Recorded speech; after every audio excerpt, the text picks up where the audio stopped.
They say every love story has a beginning, and mine started in the corner of my uncle's garage with a neglected, rusty 1970s Hero Pleasure scooter. Its once bright red paint had faded to something resembling ketchup, left out in the sun for decades.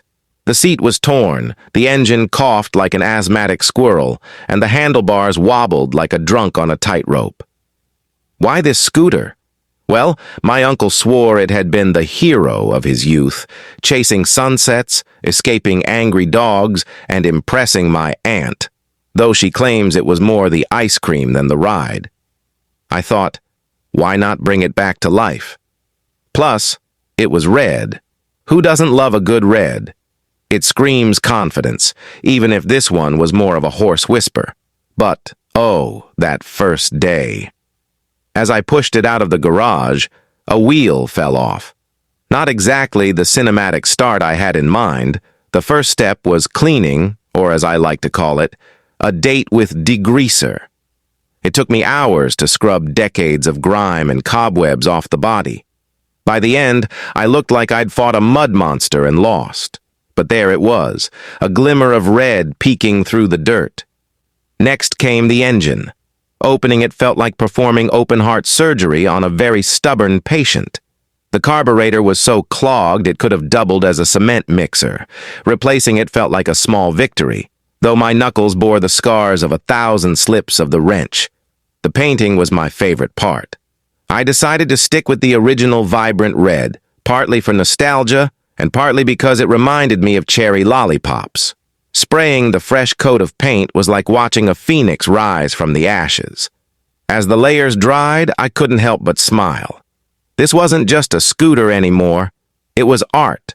Reattaching the seat was a wrestling match I hadn't prepared for.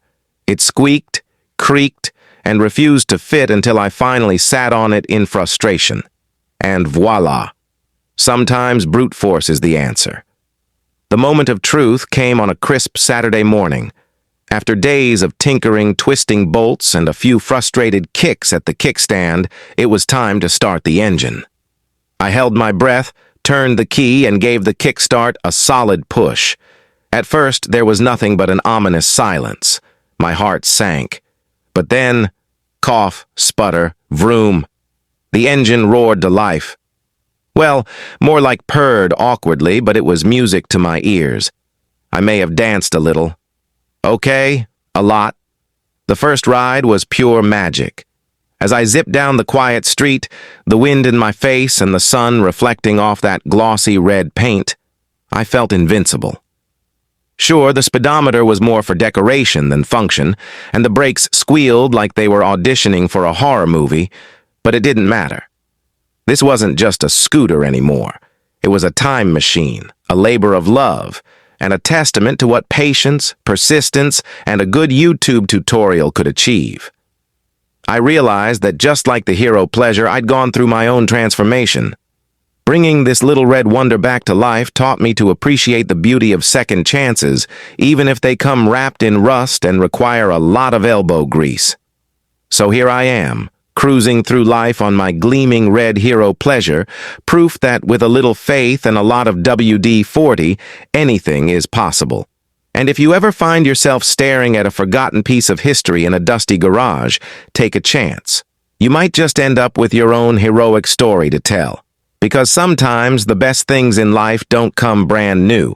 They're restored, reborn, and ready to ride. Alert.